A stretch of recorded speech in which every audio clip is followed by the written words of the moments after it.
రాజనా అన్నా ఏ సాంగ్తో మొదలెడదామో చెప్పండి. జోజో అర్ర జోజో అర్ర జోజో దుర్గమ్మ జో దుర్గమ్మ జో దుర్గమ్మ గాబు పిల్లాలు నీకు గటము కుండాలే జోజో దుర్గమ్మ జో దుర్గమ్మ జో దుర్గమ్మ. కమలాపురం రోడ్డంట కాగితాల కంపెనీ, కమలాపురం రోడ్డంట కాగితాల కంపెనీ,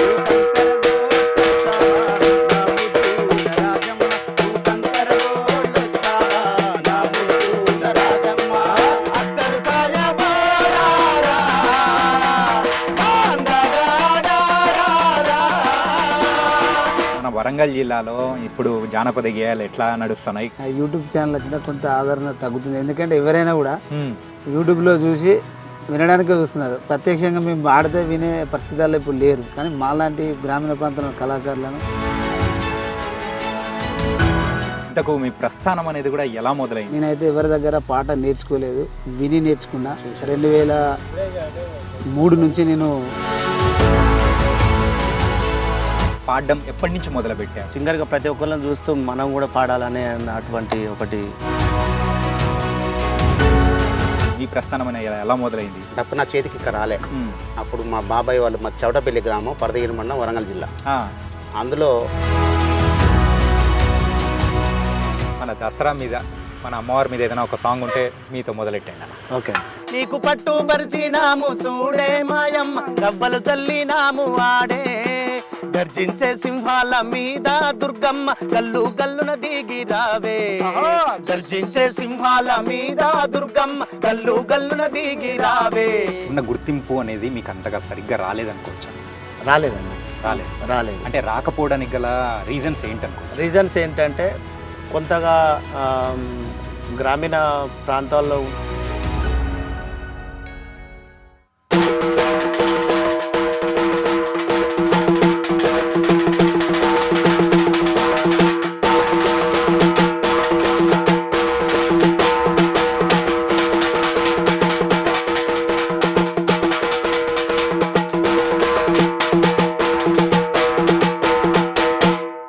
అర్థమైపోయింది కదా. ఆ డప్పు వినగానే మనమైతే వరంగల్ జిల్లాలో నెక్కొండ దగ్గర కూడా ఉన్నాము.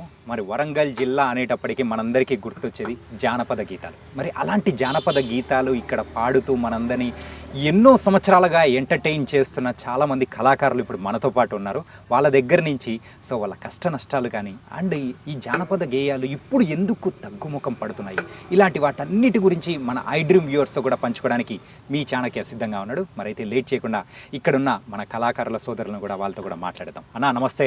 నమస్తే అన్న. యాదగిరి అన్న ఎలా ఉన్నారు? బాగున్నా. అండ్ డప్పు యుగేంద్ర అన్న నమస్తే. స్టార్టింగ్ లో మంచి బీట్తో అద్దరు కొట్టినారు. అండ్ నెక్కొండ రాజన్న, అలాగే మిమ్మల్ని కీబోర్డ్ రాజన్నను కూడా మేము పిలుస్తుంటాము. మిమ్మల్ని అందరినీ ఇలా కలవడం మాకు చాలా చాలా సంతోషంగా ఉంది. జానపద గేయాలకు ఒక పుట్టింటి అడ్డాలాగా మన వరంగల్ జిల్లా. మన వరంగల్ జిల్లాలో ఇప్పుడు జానపద గేయాలు ఎట్లా నడుస్తున్నాయి, ఇది ప్రదర్శనలు కానీ ఎలా నడుస్తున్నాయి ఏంటి చెప్పండి అన్న యాదగిరి అన్న.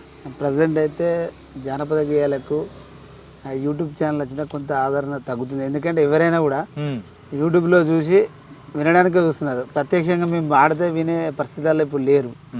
ప్రతి ఒక్క పాట కూడా యూట్యూబ్లో చూసి విన యూట్యూబ్లో ఆడిండా లేదా అని చూస్తున్నారు. కానీ మాలాంటి గ్రామీణ ప్రాంతంలో కళాకారులను కొంత గుర్తింపు లేకుండా పోతుంది.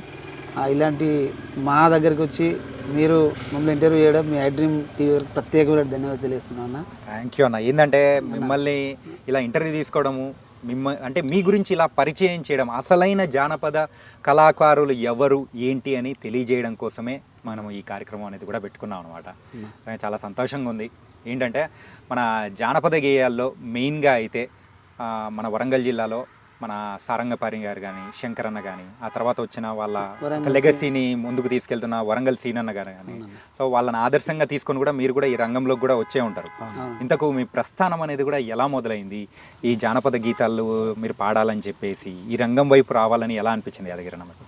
అన్న మా ఇంట్లో మా నాన్న అప్పుడు భాగవతాలు ఆడుతుంటే మా నాన్న కూడా ఆడేది. ఆ వారసత్వంగా నా పాటలు వచ్చినాయి అనుకుంటా. నేనైతే ఎవరి దగ్గర పాట నేర్చుకోలేదు, విని నేర్చుకున్నా. 2003 నుంచి నేను పాటలు పాడడం స్టార్ట్ చేసిన. 2004లో డిపిఆర్ ప్రోగ్రామ్స్లో పాల్గొన్న 2004 నుంచి 2005లో ఆశా ప్రోగ్రామ్ ఎయిడ్స్ ప్రోగ్రామ్ ద్వారా మా రావుల మురళి అనే టీమ్ లీడర్ ఉండే ఆయన దగ్గర ఫస్ట్ ఆయన దగ్గర పనిచేసిన. తర్వాత ఈ ఉద్యమాలు వచ్చినాయి 2009లో. ఆ ఉద్యమాలలో నేను మా యొక్క ఇప్పుడు ప్రజెంట్ టీమ్ లీడర్ గిద్దె రామనర్సి దగ్గర పనిచేసిన. అప్పుడు కూడా రామనర్సన్నతో గిద్దె రామనర్సితో పనిచేసిన, దారా దేవేందర్తో పనిచేసిన, మంగళ యాకూబ్ కానీ వరంగల్ సీనన్న కానీ మా అందరితో కూడా చాలామందితో పనిచేసినాం. ఇవాళ శంకరన్న సారంగపాణి తర్వాత మా గురువులాగా భావించిన వ్యక్తి వరంగల్ సీనన్న ఆదర్శంగా తీసుకొని మేము అందరం కూడా ప్రజల్లో మరి చైతన్యం కల్పించాలని, పాటల ద్వారా కల్పించాలనే ఉద్దేశంతో ఈ రోజున పాటలు పాడుకుంటూ పల్లె తిరుగుకుంటూ ఉంటున్నా. ఉద్యమంలో పాల్గొన్నందుకు గాను తెలంగాణ సాంస్కృతిక సారథిలో ప్రజెంట్ నేను ఉద్యోగం చేస్తున్నాను, మహబూబాద్ జిల్లాలో చేస్తున్నాను. నైస్ అన్న. అండ్ కీబోర్డ్ రాజన్న గారు, నెక్కొండ రాజన్న గారు, ఎలా పిలిస్తే మీకు హ్యాపీగా అనిపిస్తుంది చెప్పండి అన్న? నెక్కొండ రాజు అన్న, నెక్కొండ రాజు అంటేనే బాగా హ్యాపీ అనిపిస్తుంది. ఓకే. అండ్ మీరు జానపద గేయాలు అంటే పాడడం ఎప్పటి నుంచి మొదలు పెట్టారు? ఈ రంగంలోకి రావాలని ఇప్పుడు ఫస్ట్ మరి ఐ డ్రీమ్ మా ప్రేక్షకులు అందరూ కూడా మరి మా తరపు నుంచి నమస్కారం అండి. ఫస్ట్ నేను కీబోర్డ్ ప్లేయర్గా ఉండేదండి. కీబోర్డ్ ప్లేయర్గా నా ప్రస్తావన మొదలైంది. అప్పటి నుంచి సింగర్గా ప్రతి ఒక్కళ్ళని చూస్తూ మనం కూడా పాడాలనే అటువంటి ఒకటి ఆశ ఒకటి కలిగింది.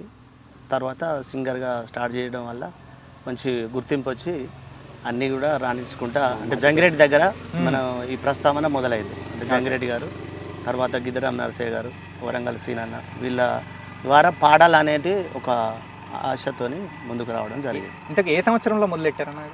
నేను 2000 సంవత్సరాలు 2000 సంవత్సరం నుంచి మొదలెట్టారు. 2000 సంవత్సరం నుంచి ఆ కీబోర్డు నుంచి సింగర్గా, మళ్ళీ సింగర్ నుంచి అంటే కాలం ఎటు తీసుకెళ్తుంటే అట్లా పోవడం జరిగింది. అంటే ఈవెంట్స్ కానీ సినిమా పాటలు కానీ లేదంటే మళ్ళీ భక్తిగా అయ్యప్ప మాలల్లో కానీ అట్లా భక్తి పరంగా జానపదాలు అన్నింటిలో కూడా వెళ్ళిపోవడం జరిగింది. తనకైతే నెక్కొండ రాజు గారు ట్రెండ్కు తగ్గట్టు మారిపోయి ఒక అద్భుతమైన సింగర్ అన్నమాట. అంతే సార్, సూపర్ అన్న. పాటలు కూడా పాడదాం, కాకపోతే ఇంకా మన డప్పు యుగేంద్ర అన్న గురించి కూడా మనం తెలుసుకోవాలి కదా. నమస్తే అన్న. నమస్తే అన్న. మీ డప్పు వైద్యంతోనే మా అందరికీ స్టార్టింగ్లోనే ఒక మంచి బూస్ట్ అనేది కూడా ఇచ్చినారు. మీ ప్రస్థానం అనేది ఎలా మొదలైంది? నేను డప్పు నాకు ఫస్ట్ లేదు, రాదు కూడా. ఫస్ట్ కంజరా ఉండే, కంజరా ఉండే. డప్పు నా చేతికి ఇక్కడ రాలే. అప్పుడు మా బాబాయ్ వాళ్ళు మా చౌటపల్లి గ్రామం, పరదగిరి మండలం, వరంగల్ జిల్లా. అందులో సతీషు, కళ్యాణ్, వెంకట్ అనే వీళ్ళు, యాదగిరి వీళ్ళందరూ నాటకాలు వేసుకుంటూ పాటలు స్టేజ్ మీద పాడుకుంటూ డ్యాన్సులు వేసేవాళ్ళు. శాంతి కృష్ణ సార్, వాళ్ళని చూసి నేను వాళ్ళని నేర్చుకుందామన్న ఉద్దేశం నాకు అప్పుడు కలిగింది. ఇక కంజర కొట్టుడు మొదలుపెట్టిన సార్. ఓకే. కంజర కొట్టుడు మొదలుపెట్టి ఇది డప్ ప్లే చేసిన. నాకు ఎవరు నేర్పింది కానీ నా సొంతంగా నేర్చుకున్నా. ఇప్పుడు అదే కంటిన్యూ అవుతుంది సార్. ఇక 2001 నుంచి ఉద్యమంలో పాల్గొన్న మా గురువు గారు గిద్దెరామ్ నరసయ్య తోటి, దార దేవేందర్ అన్న, వరంగల్ సీనన్న, ఇక చాలా మందితోటి వేల ధూమ్ధామ్ చేసినాం సార్. ఇప్పుడు ప్రస్తుతం సాంస్కృతిక సారథిలో నౌకరీ చేస్తున్నా. ఇదే కళా ప్రస్తావన నాది కొనసాగుతుంది.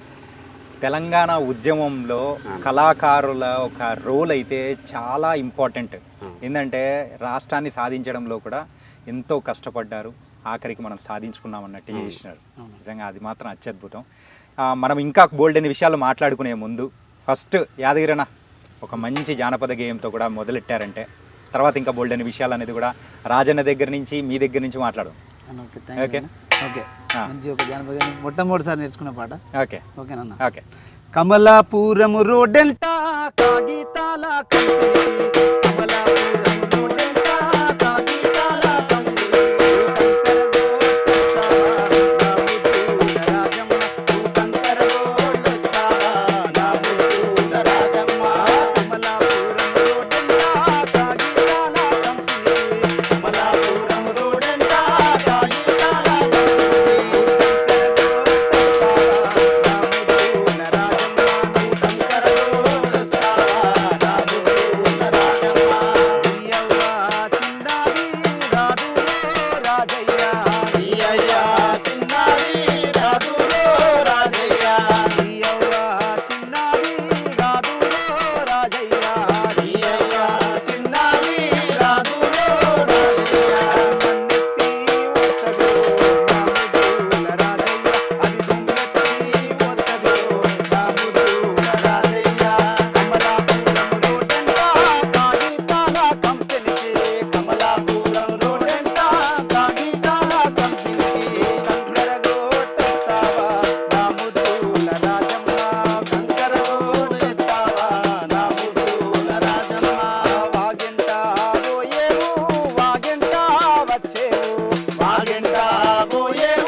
హాస్టల్ 2004లో ఉన్నప్పుడు వేరే అన్న భాస్కర్ అన్న ఒక అన్న వాడిండు. ఆ అన్న ద్వారా నేర్చుకున్న ఫస్ట్ పాట అన్న. నిజంగా అద్దరిపోయిందన్న, అసలు సూపర్ యాదగిరన్న, మొత్తానికైతే అద్దరు కొట్టేశారు. థ్యాంక్ యూ అన్న. అండ్ తర్వాత వంతు అయితే మన రాజన్నది. అన్న రాజన్న అన్న ఏ సాంగ్తో మొదలెడదామో చెప్పండి. అన్న నాకు గుర్తింపు వచ్చింది ఫస్ట్ అమ్మవారి సాంగ్తో.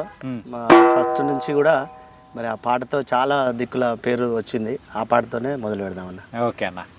మా ఊరాల ఎల్లమ్మ తల్లి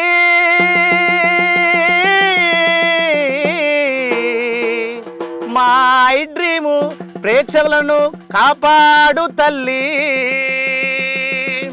అరే జో జో దుర్గమ్మ, జో దుర్గమ్మ, జో దుర్గమ్మ, కాబు పిల్లలు నీకు గటము కుండాలే, గటము కుండాలే. జో జో దుర్గమ్మ, జో దుర్గమ్మ, జో దుర్గమ్మ, కాబు పిల్లలు నీకు గటము కుండాలే, గటము కుండాలే. మా ఇంటి ఎల్లమ్మ, మా ఊరాల ఎల్లమ్మ, మా ఇంటి ఎల్లమ్మ, మా ఊరాల ఎల్లమ్మ, మా ఇంటి ఎల్లమ్మ, మా ఊరాల ఎల్లమ్మ, మా ఇంటి ఎల్లమ్మ, మా ఊరాల ఎల్లమ్మ. రేణుక ఎల్లమ్మ, రేణుక ఎల్లమ్మ, జానపదం పండుగమ్మ. జోజో అర్ర జోజో, అర్ర జోజో దుర్గమ్మ, జో దుర్గమ్మ, జో దుర్గమ్మ, కాబు పిల్లలు నీకు గటము కుండాలే, గటము కుండాలే. జోజో దుర్గమ్మ, జో దుర్గమ్మ, జో దుర్గమ్మ, కాబు పిల్లలు నీకు గటము కుండాలే, గటము కుండాలే. అరే కొబ్బరికాయలు నీకు కోడి పుంజులే, కోడి పుంజులే, కొబ్బరికాయలు నీకు కోడి పుంజులే, కోడి పుంజులే. మైసచ్చితో నీకు మత్త గొలిపేము, మత్త గొలిపేము, మైసచ్చితో నీకు మత్త గొలిపేము, మత్త గొలిపేము. నిమ్మకాయల దండ నీ ఒంటి నిండమ్మ, నిమ్మకాయల దండ నీ ఒంటి నిండమ్మ, నిమ్మకాయల దండ నీ ఒంటి నిండమ్మ, నిమ్మకాయల దండ నీ ఒంటి నిండమ్మ. నిండకుండా నీళ్ళు జల్దిగా జల్దీ అమ్మ. జోజో అర్ర జోజో, జోజో దుర్గమ్మ, జో దుర్గమ్మ, జో దుర్గమ్మ, కాబు పిల్లలు నీకు గటము కుండాలే, గటము కుండాలే. జోజో దుర్గమ్మ, జో దుర్గమ్మ, జో దుర్గమ్మ, కాబు పిల్లలు నీకు గటము కుండాలే, గటము కుండాలే. కోరుకున్న కోరికలన్నీ తీర్చేటి తల్లి మా ఎల్లమ్మ తల్లి, కోరుకున్న కోరికలన్నీ తీర్చేటి తల్లి మా ఎల్లమ్మ తల్లి. కొంగు జాపిన మాకు కొడుకులనిచ్చేవు, బిడ్డలనిచ్చేవు, కొంగు జాపిన మాకు కొడుకులనిచ్చేవు, బిడ్డలనిచ్చేవు. పసుపు కుంకుమ నీకు పట్టు చీరేలమ్మ, పసుపు కుంకుమ నీకు పట్టు చీరేలమ్మ, గలగల గాజులు నీకు కాళ్ళ కడియాలమ్మ. జోజో అర్ర జోజో, అర్ర జోజో దుర్గమ్మ, జో దుర్గమ్మ, జో దుర్గమ్మ, కాబు పిల్లలు నీకు గటము కుండాలే, గటము కుండాలే. జోజో దుర్గమ్మ, జో దుర్గమ్మ, జో దుర్గమ్మ, కాబు పిల్లలు నీకు గటము కుండాలే, గటము కుండాలే. ఈ చప్పట్లు సరిపోదన్న. అలా. ఏంటంటే ఎట్లా వాడినారు తెలుసా, నిజంగా మాకు కూడా లేచి ఆడాలన్నంతగా వాడినారు. నిజంగా అత్యద్భుతం తెలుసా. ఏంటంటే జానపదం అనేటప్పటికీ మన తెలంగాణలో గుర్తొస్తూ వచ్చేది మనకు ఇక్కడ ఉన్న కళాకారులు బాగా. అవును. ఉద్యమంలో అయినా కానీ, సో ఎవరిలో అయినా కానీ ఒక ఉత్తేజాన్ని తీసుకురావాలన్నా కానీ ఏదైనా కానీ తెలంగాణ కళాకారులు చేసినంతది ఎక్కడ ఎవరు ఏం చేయలేదు. అవునండి. ఇప్పుడు ప్రజెంట్ ఉన్న ట్రెండ్ ప్రకారం అయితే సో యూట్యూబ్లో జానపదం గురించి కానీ ఒక ఫోక్ సాంగ్స్ మెయిన్గా ఆ ఫోక్ సాంగ్స్ గురించి పెట్టగానే వ్యూస్ కూడా సర్రని లేసిపోతుండండి. ఏంటంటే ఆ టోను కానీ ఒక లిరిక్ కానీ ఏదైనా మంచిగా సెట్ అయిందంటే అది అట్లా వ్యూస్ మంచిగా పోతుంటుంది. ఆ ట్రెండ్ అనేది అందులో సరైన జానపద కళాకారులు వస్తున్నారంటారా రాదంటారా మీలో చెప్పండి. సరైన కళాకారులు వస్తున్నారు అంటే వాళ్ళు రికార్డింగ్ పరంగా పర్వాలేదు, కానీ బయట మామూలుగా ఇప్పుడు దుమ్దం టైంలో బయట ఆ టైంలో యూట్యూబ్ లేని టైంలో మేము విలేజ్లకి వెళ్ళి మౌతులు లేకుండా కూడా మేము పాడి జనాలను మెప్పించేది ఎన్నో గంటలు కూడా. ఇప్పుడు ప్రభుత్వం అప్పుడు అమలు చేసే పథకాల గురించి కానీ అవేర్నెస్ ప్రోగ్రాంలు కానీ అప్పుడు ఈ మౌతులు లేవన్నా ఏమి లేవు, పడుకోవడానికి చక్కగా వసతులు కూడా ఉండైపోయేది. ఎక్కడికి పోతే అక్కడ గ్రామ పంచాయతీలో సర్పంచ్ గారిని కలిసి అక్కడ వారింత తిండి పెడితే తిని అక్కడనే పడుకొని అక్కడనే ప్రోగ్రామ్ చేసి మరి వచ్చేవాళ్ళం. కానీ ఇవాళ వాళ్ళు సరైనటువంటి కళాకారులు అంటే వాళ్ళ వాయిస్తో బయటకు వస్తున్నారు. వాళ్ళ వాయిస్ ఆ మ్యూజిక్ వింటేనే ప్రజల్లో మరి వాళ్ళు పాటలు బాగా పాడుతున్నారు అనుకుంటే బయట మాత్రం కొంచెం తక్కువనే అన్న వాళ్ళైతే. వాస్తవం చెప్పాలంటే కూడా. ఓకే. ఓకే, రియలిస్టిక్గా పాడాలంటే మాత్రం బయట పాడలేరు వాళ్ళు. యూట్యూబ్ వరకు పరిమితి అయ్యే చాలా మంది పాడతారు, కొంతమంది పాడలేరు కూడా. ఏంటంటే మనం యూట్యూబ్లో చూసేది ఓన్లీ ఆ రికార్డింగ్ స్టూడియో వరకు వాడేవాళ్ళే అన్నమాట. అవునన్న, వాస్తవం చెప్తున్నా కదా. రియలిస్టిక్గా పాడాలంటే మాత్రం వాళ్ళు పాడలేరు, చాలా మంది అయితే పాడలేరు. కొంత ఇప్పుడు వచ్చిన విషయం ఏంటంటే అన్నగారు, ఒక లిరిక్ రాసి ఒక స్టూడియోకి వెళ్ళిందంటే ఆ లిరిక్ రైటరు వాళ్ళే అవుతున్నారు, ఆ పాడేవాళ్ళు వాళ్ళే అవుతున్నారు. ఇలా ఒక స్టూడియోలో ఒక మిరాకిల్ చేసుకొని అంటే ఓకే బాగా వస్తుంది, కానీ లైవ్లో అంటే స్టూడియోలో పాడిన వాళ్ళు లైవ్లో ఒక చేయాలంటే చాలామంది చేయలేరు. ఇప్పుడు మేము ప్రదర్శన అంటే 3 గంటలు మీరు ఇప్పటి నుంచి ఒక 10 దాకా తీసుకెళ్ళినా ఇద్దరం లైవ్లో చేయగలుగుతాం అంటే విషయం చెప్తున్నా.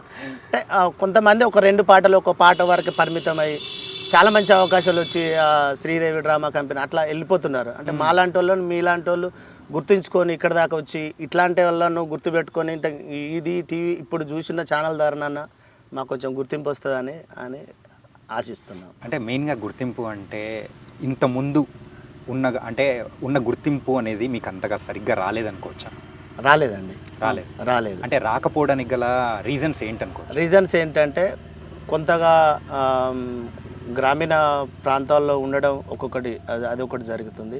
ఇంకొకటి ఏంటంటే అవకాశాలు అయితే ఎవరి దగ్గర ఉంటారో అక్కడ వాళ్ళ దగ్గర ఎవరైతే ఉంటారో ఆ రైటర్లు కానీ ఆ స్టూడియోకు దగ్గరగా అయితే ఎవరైతే ఉంటారో వాళ్ళకి అవకాశాలు ఎక్కువగా వచ్చి ఉంటాయి. అంటే అందులో మాది కూడా ఉంది. వాళ్ళు గుర్తింపించి ఇప్పుడు మీరు ఇక్కడ దాకా టాలెంట్ ఉంటే ఎక్కడ దాకా నన్ను తీసుకెళ్తారు అంటే ఇక్కడ గుర్తింపించి మీరు ఇచ్చారు అంటే అట్లే మాకు ఒక అవకాశం ఇచ్చి మమ్మల్ని కూడా తీసుకుపోయి పాడి ఉంటే మేము కూడా ఫేమస్ అయ్యే వాళ్ళం కావచ్చు. కానీ ఇప్పుడు అవుతారేమో. అదే అంటున్నా. దాంట్లో కాకపోవడానికి కారణం కూడా ఆర్థికంగా లేకపోవడం, మన స్టూడియోల దాకా వెళ్ళకపోవడం, మన దగ్గర టాలెంట్ ఉన్నా కానీ. ఇప్పుడు అన్న చెప్పినట్టు అక్కడ ఉన్న సర్కిల్ ఉన్నటువంటి వాళ్ళ మీ దగ్గర ఒక 2-3 అనుకో, ఆయన వాయిస్ ఉన్నా లేకున్నా కానీ బరాబర్ ఏదో విధంగా స్టూడియోలో సెట్ చేసుకుని అక్కడనే పాడించుకుంటున్నాం. అంటే దానికి సరిపోయే సరైన కళాకారుని తీసుకురాలేకపోతుంది. ఇంకా బయట ఉన్నారు, చాలా మంది ఉన్నారు, ఇలాంటి మాలాంటి వాళ్ళని గుర్తింపు లేకపోతుంది. ఓకే అన్న, మీరైతే ఇందాక మనం మాట్లాడుకునేటప్పుడు కూడా యూట్యూబ్ అంటే కొంతమంది యూట్యూబ్లో చేసే కంటెంట్లు లైవ్లో చేయలేరు అంటున్నారు. మీ పరంగా వచ్చేటప్పటికి మీరు ఆ యూట్యూబ్లో వచ్చే ఆ కంటెంట్ అంటే ఆ రికార్డింగ్ వరకు అలా కూడా చేయగలుగుతారా? అలా కూడా నేను అనేది అదే కదా సార్. ఇప్పుడు ఏమంటున్నాం అంటే అవకాశం వస్తే అలా చేయడానికి ఇంకా ఇంతకంటే స్కిల్ కూడా ఉంది. ఇప్పుడు వాళ్ళు అంటే చాలా లేటుగా వచ్చి కూడా అప్పుడు ఆ పరిమితం వరకు ఆ పాట వరకే రాణిస్తున్నారు. అంటే ఇన్ని రోజుల నుంచి ఉన్నటువంటి అనుభవం ఉంది కదా, ఇంకా కొంచెం కూడా మేము బెటర్గా రాణించగలుగుతాం. ఓకే, అట్లా. అంటే మీరు అన్నట్టు ఇప్పుడున్న కళాకారులలో కూడా చాలా మంది ఒక 2-3 సాంగ్స్ చేసేస్తారు అంతే. మూడో సాంగ్ నుంచి వాళ్ళకంత ట్రెండింగ్ కానీ తర్వాత అది రాదు. ఎందుకు వాళ్ళ వెనకల ఎందుకు అలా జరుగుతుంది అంటే అదే అప్పుడు ఆ ఒక్క లిరిక్ ఆ సెట్ కావచ్చు, ఆ మ్యూజిక్ డైరెక్టర్ ఆమె ఇచ్చిన మ్యూజిక్ కావచ్చు, ఆ ఒక్క పాటకు వాళ్ళకు తగ్గట్టుగా ఆ వాయిస్ సెట్ కావచ్చు, ఆ ఒక్క పాటకు మాత్రమే. ఇంకా మిగతా అంటే మెప్పియాలి. ఇప్పుడు మీరు ఏది అడిగినా కూడా మేము ఇప్పుడు ఇక్కడ ఉన్న లైవ్లో ఏది అడిగినా కూడా మేము ఇలా అంటే చూసే వాళ్ళను మెప్పించగలిగే అంత ఉంది అని మేము అనుకుంటున్నాం. అంటే నేను అనుకుంటున్నా. వాళ్ళకి అలా కొన్ని పాటలు సెట్ అవుతున్నాయి, కొన్ని పాటలు సెట్ కాక మళ్ళీ గో బ్యాక్ అవుతున్నారు. అంతే, గో బ్యాక్ అవుతుంది. అలా ఏంటంటే ఇప్పుడు టెక్నాలజీ మొత్తం పెరిగిపోయింది. టెక్నాలజీ పెరిగిపోయిన తర్వాత మన చేతిలో ఉన్న స్మార్ట్ ఫోన్తో కూడా కొంతమంది జస్ట్ కొన్ని డ్యాన్స్ వీడియోలు చేసే బాగా ఫేమస్ అయిపోయిన వాళ్ళు ఉన్నారు. మీరు కూడా అట్లా మీరు చేసే ప్రదర్శనలు కానీ ఏదైనా కానీ ఆ ఫోన్లో రికార్డ్ చేసి అట్లా పెట్టే విధానం అనేది మీరు చేయొచ్చు కదా. ఇంతవరకు అయితే చేయలే అన్న, చేద్దాం ఇక ముందుగా. ఏంటంటే చెయ్యండి అన్న. ఏంటంటే మీరు అలా చేస్తేనే ఇంకా మీలో ఉన్న టాలెంట్ అనేది మాకు తెలుస్తుంది. ఓకే అన్న, ఇంతవరకు అయితే నేను చేయలేదు. ఇప్పుడు కంపల్సరీ ఇక ముందు చేద్దాం అనుకుంటున్నా. ఓకే. టెక్నాలజీ అంటే ఇప్పుడు మేమున్నాం అన్నగారు, మేము పాడేది ఇప్పుడు చూడాలని అంటే కొత్తగా ఉండాలి. ఇప్పుడు మేము ఎక్కడో ఒకటి పాడే విన్నదే ఉంటుంది. కొత్తగా చేయాలంటే రైటరు ఉండాలి. అంటే రైటర్ ఎవరో మనకు లిరిక్ ఇస్తే దాన్ని చేసి మ్యూజిక్ ద్వారా పోతేనే ఫేమస్ అవుతాం. ఇప్పుడు పాడిందే మేము స్టేజ్ల మీద అంటే గతం నుంచి వచ్చే వాటినే మేము చూసుకుంటా ప్రదర్శన ఇచ్చేయడం జరుగుతుంది. కొత్తగా ట్రెండ్ కావాలంటే కొత్తగా కూడా పాడాలి. కొత్తగా పాడాలంటే మాకు రైటర్లు కూడా ఎవరన్నా అంటే సహకరించి ఈ లిరిక్ బాగుంటుంది అబ్బా నీ వాయిస్కు అనేటోళ్ళు కూడా మాకు సహకరిస్తే కొత్తగా చూసే వాళ్ళకు కూడా కొత్తగా ఉంటుంది. శ్రీకాకుళం డిస్టిక్ సైడ్ అక్కడున్న పాత పాటల్ని మళ్ళీ ఇప్పుడు రికార్డింగ్ చేసి మళ్ళీ అట్లా యూట్యూబ్లో వదులుతూ ఉంటే బాగా ఫేమస్ అవుతారు. అట్లా మన దగ్గర ఉన్న జానపదం గీతాలు కూడా పాతటి కూడా కొంచెం ఇప్పుడున్న ట్రెండ్కు తగ్గట్టు కొంచెం మార్చి మీ స్టైల్లో వదిలినారంటే ఇంకా బాగుంటుంది కదా. ఓకే అండి, అట్లా చేసడానికి కూడా రెడీ. దాంతో కొంచెం ఆర్థికంగా కూడా కొద్దిగా అంత ఉంటుంది సార్. ఎందుకంటే ఆ స్టూడియో కానీ మనకు సహకరించే అది కానీ టైం కానీ, అంటే లైవ్లో వాస్తవానికి ఏంటంటే ఇంకొకటి ఏంటంటే లైవ్ షోలకు ఎక్కువ అలవాటు పడి ఉన్నాం. అంటే ఎక్కడన్నా ప్రదర్శన వాటికి ఎక్కువ పడి ఉన్నాం.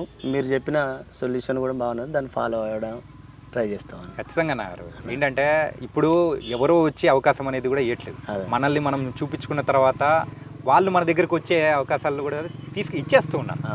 అలా చేశారంటే ఇంకా బాగుంటుందేమో. తెలంగాణ ఉద్యమము టైంలో కూడా సో కళాకారులది ఒక కీలకమైన రోల్ ఏంటంటే వాళ్ళు పాడిన సాంగ్స్ కానీ మరి ఆ డప్పు వాయిద్యాలు కానీ దాని ప్రదర్శనల ద్వారా కూడా మన తెలంగాణ రాష్ట్రం అనేది సాధించుకున్నాం. ఈ 10 సంవత్సరాలలో మీకు రావాల్సిన ప్రోత్సాహకాలు కానీ ఇలాంటివి ఏమన్నా వచ్చాయా? మీ జీవితంలో ఏమన్నా మార్పులు ఏమన్నా వచ్చాయనుకోవచ్చా? మా జీవితంలో అయితే అంటే చాలామందికి అందరికీ రాలేదన్న. ఇప్పుడు మాకు మాత్రం ఒక తెలంగాణ రాష్ట్రంలో ఉద్యమంలో పాల్గొనే కళాకారులు చాలామంది ఉన్నారు, కొన్ని వందల వేల మంది ఉన్నారు. దాంట్లో మాత్రమే ఒక 580 మందికి తెలంగాణ సాంస్కృతిక సారథి అనే ఫలాలు అందుతున్నాయి ప్రజెంట్ అయితే. ఇది ఒక్కటి మాత్రం మాకు చేయడం జరిగింది, కానీ ఇంకా దాన్ని కూడా ఫుల్ఫిల్ చేయాలి. దాన్ని ఇంకా అవుట్ సోర్సింగ్లే ఉంది. అది ఇంకా అర్హులైన కళాకారులు కూడా చాలా మంది ఉన్నారు. ఇప్పుడు రాధన్ లాంటి వాళ్ళు ఉన్నారు, మేమైనా చిన్నప్పటి చూస్తున్నాం. ఇలాంటి కళాకారులు చాలా మంది ఉన్నారు. బై మిస్టేక్లో అప్పుడు జరిగిపోయింది. ఇప్పుడు ఉద్యమం చేసిన వాళ్ళందరికీ, ఎగ్జామ్ రాసిన వాళ్ళందరికీ జాబ్ రాదు కదా, రాదు. చాలా కొందరికి వచ్చేసింది, కొందరు రాలేదు. ఇంకా వాళ్ళు ఉన్నారని, రాని వాళ్ళు ఉన్నారని మాకు కూడా బాధ ఉంది. మాకైతే ప్రస్తుతానికి ఒక 580 మందికి మాత్రం ప్రభుత్వం నుంచి ఒక ప్రతిఫలం అందింది అనుకుంటా తెలంగాణ సాంస్కృతిక సారథి ద్వారా. అది కూడా నిండుగా అందడం లేదు. ఇంకా మమ్మల్ని ఇంకా గవర్నమెంట్ చేయలేదు. ప్రజెంట్ అయితే అవుట్ సోర్సింగ్లో ఉంటున్నాం. ప్రభుత్వం చేసేటువంటి కార్యక్రమాలు కానీ ఆరోగ్య గ్యారంటీలు అనే కార్యక్రమాలను ఇప్పుడు ప్రజెంట్ ఉన్న ప్రభుత్వం, ఆ ప్రభుత్వం అమలు చేసిన ఆరోగ్య గ్యారంటీల మీద తెలంగాణ సాంస్కృతిక సారథి అనే కళా సంస్థ మరి పల్లె పల్లెన తెలంగాణ మొత్తం కూడా 580 మంది తిరుగుతున్నారన్న. మాకైతే ఎంతో కొంత నెలకు జీతభత్యంగా మరి 24,514 నుంచి మొన్ననే రేవంత్ రెడ్డి గారు ముఖ్యమంత్రి గారు 31,000 రూపాయలు 32,000 రూపాయలు జీతాన్ని కూడా పెంచడం జరిగిందన్న. ప్రెసిడెంట్ అయితే అందుకోవడం జరుగుతుంది. ఇది ఒక్క ప్రతిఫలం అయితే కంపల్సరీ జరిగింది. ఇంకా చాలామంది కళాకారులు బయట ఉన్నారు, వాళ్ళకు కూడా రావాలని మేము ఆశిస్తున్నాం. ఖచ్చితంగా వచ్చే అవకాశాలు కూడా ఉంటాయి. డప్పు యుగంధరనా అన్న?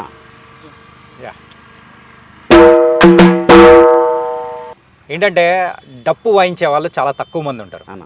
మరి అలాంటిది మీకు వచ్చే అవకాశాలు కానీ బయట నుంచి ఎలా ఉంటున్నాయి ఏంటి అన్న? అవకాశాలు అంటే నేను ఇప్పుడు ప్రజెంట్ సాంస్కృతిక సారథిలో పనిచేస్తున్నా. ఈ మన గవర్నమెంట్ పెట్టిన పథకాల గురించి పల్లె పల్లెలలో చేరవేస్తూ రోజు విలేజ్లు తిరుక్కుంటూ అదే కంటిన్యూ నడుస్తున్నది ప్రస్తుతం. మాకు గుర్తించి నౌకర్లు ఇవ్వడం వల్ల ఇలా ఉన్నా. ఇది లేనప్పుడు తమ్ముడు చెప్పినట్టు పల్లె పల్లెకు ఈ డిపిఆర్ఓ సంస్థ నుంచి వెళ్ళి, ఆఫీస్ నుంచి వెళ్ళి గవర్నమెంట్ పరంగా మూఢనమ్మకాల మీద, అలాగే అక్షర దీపిక అనే దాని మీద, వీటి మీద మేము అవేర్నెస్ ప్రోగ్రాం పల్లె పల్లెలలో తిరిగేదన్న.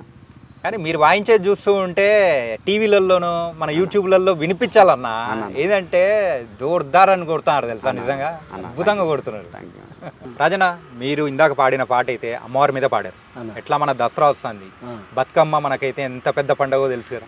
మరి అట్లాంటిది మన దసరా మీద, మన అమ్మవారి మీద ఏదైనా ఒక సాంగ్ ఉంటే మీతో మొదలెట్టండి అన్న. ఓకే.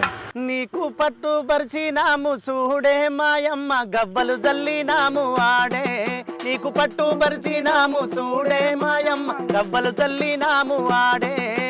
గర్జించే సింహాల మీద దుర్గమ్మ, గల్లు గల్లున దిగి రావే. గర్జించే సింహాల మీద దుర్గమ్మ, గల్లు గల్లున దిగి రావే. నీకు పట్టు పరిచినాము చూడే మాయమ్మ, గవ్వలు జల్లినాము ఆడే. నీకు పట్టు పరిచినాము చూడే మాయమ్మ, గవ్వలు జల్లినాము ఆడే. అమ్మ రావే తల్లి మంకాలమ్మ, దేవి రావే అమ్మ మంకాలమ్మ. తల్లి రావే అమ్మ మంకాలమ్మ, దేవి రావే అమ్మ మంకాలమ్మ. ఘనమైన